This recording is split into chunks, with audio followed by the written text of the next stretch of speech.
আসসালামাইকুম। তো গাইস, একটা আজকে দুঃখের একটা কথা, কষ্টের অনেক।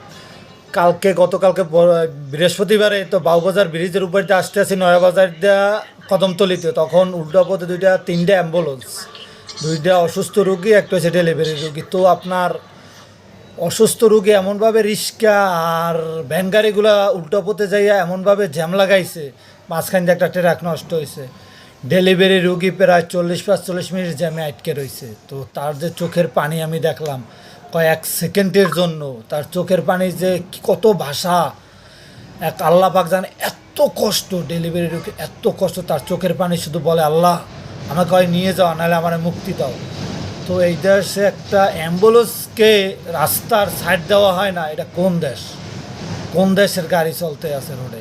আপনারা বলেন। যে আপনারা যদি কেউ কষ্টে দেখতেন তো হয়তো বা আমি বুঝতে পারতে আছি না, অন্য সব মানুষের কষ্ট হয়তো বা মরে যেত। ডেলিভারি রোগীর এতটা কষ্ট আমি চোখের পানি দেখে আমার চোখে পানি হয়ে গেছে।